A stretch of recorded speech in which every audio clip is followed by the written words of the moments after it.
introduce NFTs from the ground floor and do so in a way that's less confusing, hopefully, than what I think the way that they are represented in what they appear to be in the mainstream and in terms of like what types of applications are popping up today, I think maybe hides like what NFTs really are and what they can be used for in the future.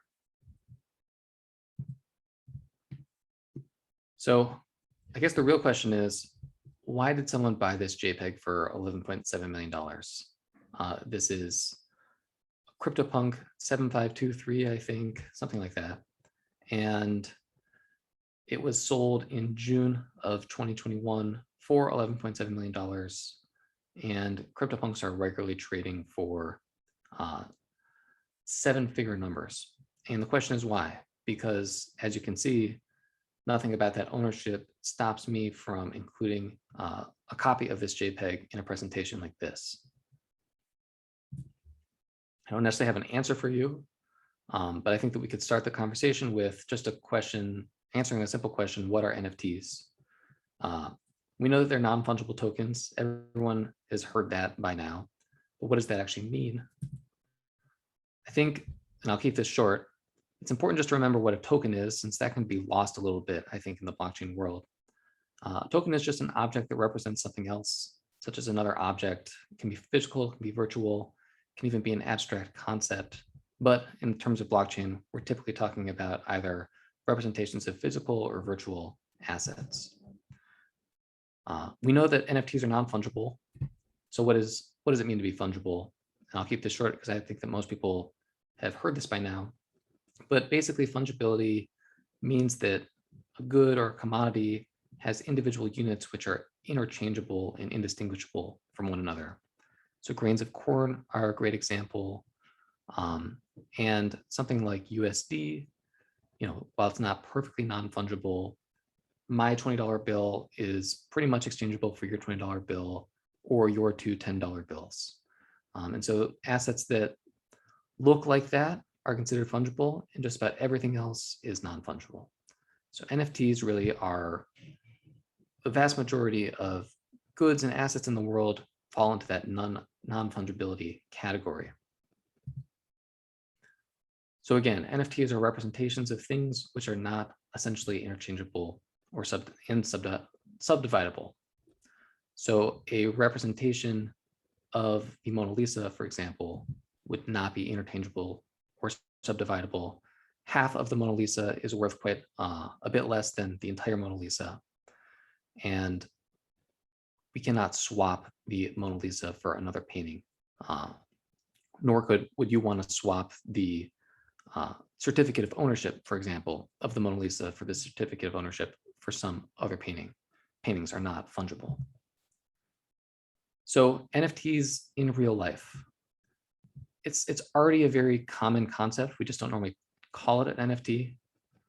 So things like deeds, registration, certificates of authenticity, diplomas, certification, your ID, these are all representations of something else that are used because it's more convenient to use the token representation than to use the thing itself. So NFTs in blockchain, the way I think about NFTs in the blockchain world is as an authentication mechanism. So NFTs are an authentication mechanism which use a blockchain and the types of authentication tools that come with blockchain, things like digital signatures, and applications and others, including just individuals, can utilize this authentication mechanism to establish the ownership and authenticity of assets. And very often these are digital assets. An example of a digital asset which an NFT is used to authenticate is a CryptoKitty, pictured here. CryptoKitties were one of the first NFTs on blockchains which gained notoriety, and they were so successful that they actually took down the Ethereum network in a now very well-remembered and oft-referenced event. Tokenization misspelled here, but that's okay. It can be a confusing term because it can represent, it's used to describe a number of types of events. So putting a deed on a blockchain, this could be tokenizing a deed. And then that deed could be exchanged on a blockchain as an NFT. Another type of tokenization would be creating a fungible trading instrument for an asset such as a painting. So we could tokenize the Mona Lisa by creating a sort of class of tradable assets, which would represent some claim of ownership over the Mona Lisa. It could potentially be traded or could receive some kind of dividend in the event of a sale or some other revenue generating event. Now, sometimes the fungible trading instrument becomes an asset itself. So this is something like Bitcoin, which is essentially a system which created a whole set of fungible tokens, and those have gained immense value just because they have these qualities that blockchain offers. And I'll talk more about that in a second. What I am most excited about for blockchain tokenization is the ability to tokenize digital assets. So things like an item from a video game, having a blockchain-based authentication that represents the ownership of a digital item, such as a skin in a video game. And this is a massive market. Something like skins for Fortnite being an incredibly popular game, they sold almost $2 billion worth of those skins, which are essentially outfits for your avatar in just 2019 alone. And so the market for digital goods, digital items is immense. And I think NFTs are technology that can make that asset class much more valuable. Why use blockchain for NFTs at all? Why not just use old-fashioned NFTs like paper deeds or a record in a government registry? The reason is really that public blockchain allows for very easy verification of the following things, being authenticity, understanding that, for example, a CryptoKitty is an authentic CryptoKitty. Blockchain allows you to trace back that CryptoKitty to the original smart contract, which was used to create CryptoKitties. Again, easy verification of ownership. Ownership is a little bit of a tricky subject because just having a key to something doesn't necessarily mean you own it, but ownership in the sense of authentication, being authenticated as the person who can use that NFT in a certain application. And then very importantly, scarcity. A lot of NFTs have scarcity. There's not an infinite number of CryptoKitties. And for CryptoKitty owners, it was important for them and continues to be important for similar types of owners to be able to verify that there actually are only the amount of CryptoKitties that there are purported to be. And so blockchain makes all of this extremely easy for any kind of application. In my opinion, the applications are really what give NFTs value. So why are CryptoPunks so valuable, so popular? It really is because owning a CryptoPunk gives you status. It gives you status because you can show and prove that you own this punk. And there's really even a fascinating social enforcement mechanism on an application like Twitter. In the future, an application like Twitter might use blockchain to actually make sure that only someone who actually owns an NFT could use it as their profile picture. In today's environment, that doesn't happen, but it's considered bad form to use a CryptoPunk or another NFT, which you don't own, as your profile picture, and therefore using it as your profile picture, especially if you can provide additional proof that you own it, or if people trust you that you actually own it, it gives you a lot of credibility, a lot of clout. And there's all types of other applications that can also utilize NFTs in this way. So for example, owning an NFT in a game gives you the unique ability to utilize that NFT inside of a game. So for example, a skin in Fortnite, if that were turned into an NFT and Fortnite recognized NFTs as the ownership mechanism for these skins, then I could trade that skin to somebody else. And while I own the NFT, I can use the skin inside the game. When I send the NFT to somebody else, they're now the one who can use that skin inside of Fortnite. And so really, it's at the application level that the NFTs are given meaning and value. And typically it's by using them as some kind of permissioning or authentication system. I think it's worth mentioning that the metaverse, which is approaching quickly, really presents a massive growth opportunity for this type of use of NFTs as a permissioning system for use of digital assets inside of different types of applications. At Unbounded Enterprise, a few of us have Oculus Quest, which is Facebook's virtual reality gaming platform. And we have been increasingly having metaverse-based meetings, playing meetings over games of ping pong. The ping pong app on Oculus is absolutely fantastic. It feels exactly like playing ping pong, except for you can play against someone across the country and have a conversation while you do it. And I see this virtual space, which is growing extremely rapidly. And there's so much room for the ability to customize your digital experience with things that you actually own and care about. For example, one of the settings where you can play this ping pong game is sort of a dorm room. And imagine being able to hang a painting in your dorm room or a poster and have an NFT of a poster which you own. And the game allows you to hang that NFT on the wall because they recognize that because you're the NFT owner, you have the right within that game setting to hang that poster from your wall. Something simple like that, all across this metaverse and this new experiential kind of digital reality that's growing incredibly quickly. I think it's a really exciting opportunity for this technology. In today's NFT environment, the most common use case is scarce collectibles. The ethos across the crypto world is that scarcity is what leads to value, or that scarcity is sort of a prerequisite for value. This is often seen as the reason why something like Bitcoin is valuable. It's valuable because it is provably and permanently scarce. There will only ever be 21 million Bitcoins. That's often a major part of the sort of justification for Bitcoin's value. And this is definitely at the forefront of the mind of the average NFT market participant. And this is why things like art have been extremely popular in the NFT space. Art is historically a scarce asset. Only one person or institution owns the Mona Lisa at a time. There is only one Mona Lisa.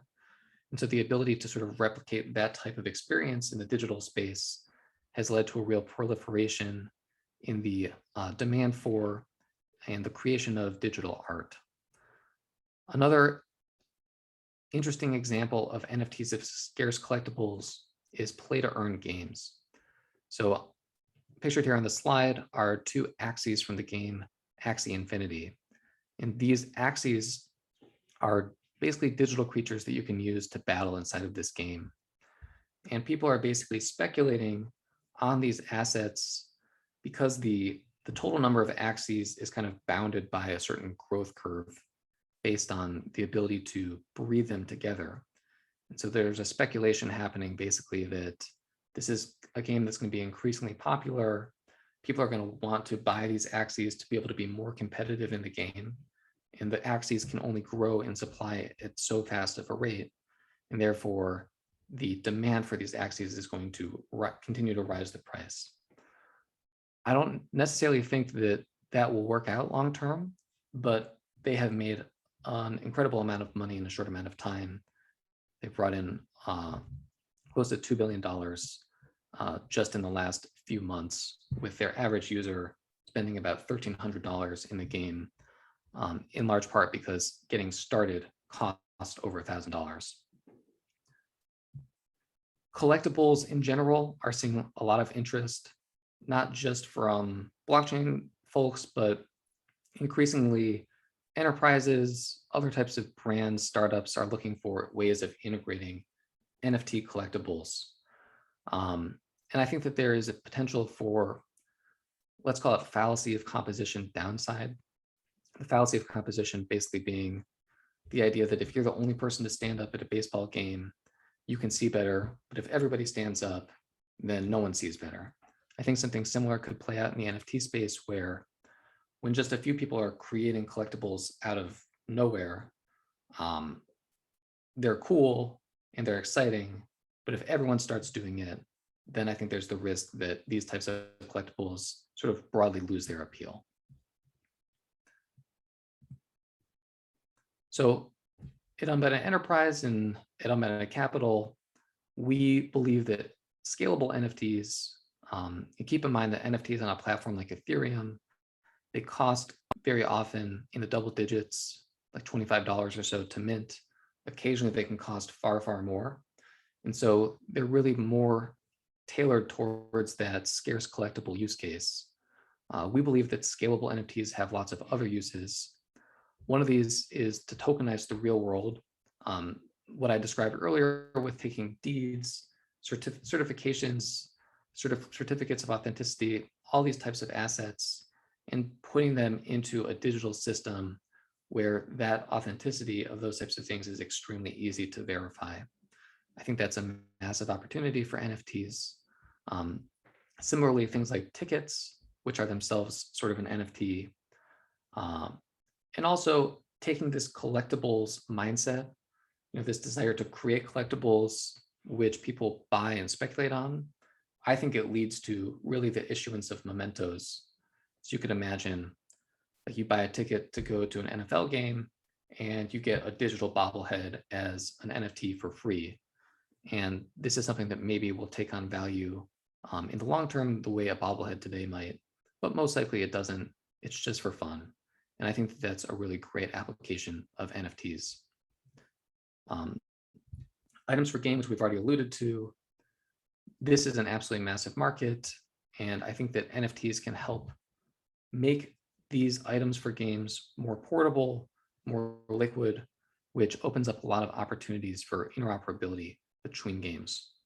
And I think that where we're going to see that be most important is in this growing metaverse, where you have this very rich experience full of digital items, where being able to customize that experience, I think, is going to be incredibly valuable and important to gamers and other people who are experiencing this type of metaverse. NFTs as a cross-app authentication system. Really, the imagination is the limit for how can we use NFTs. And by the way, these two little dogs here are from our upcoming game called Dogs, which is a game that utilizes NFTs in a lot of ways. We utilize NFTs to represent the dogs themselves. We also use the NFTs to represent the digital goods that create the dog, the animations, the illustrations, the sounds, and also to represent the types of things the dog can interact with. Items like hats, glasses, collars, bowls, things that you can place around the dog, even places where the dog can go. So everything in our game can and often is an NFT. NFTs are growing pretty quickly in general, and at BSV is no exception. The protocols that we're seeing most commonly for NFTs are Run, which is a Unbounded Capital portfolio investment. And Run is by far the most used NFT protocol. And Run transactions have on some days actually eclipsed the entire volume of the Ethereum network. We're also seeing there's a number of other protocols for creating NFTs on BSV, and I expect to see more in the future. Some notable exchanges include RelayX, and also an exchange that we're creating for Dogs and other NFTs in our universe in Unbounded Enterprise. We've seen some interesting collections similar to what you might see with CryptoPunks, such as Metabots, which were pictured here, and a recent very buzzy collection called Gopniks. And then we've seen some really interesting games utilizing NFTs, including Dogs, which I just discussed, and also Crypto Fights from Fix Gaming, which is probably the most popular game to date on BSV. All right. Not so much longer than 15 minutes. Really appreciate you guys' time and happy to answer any questions.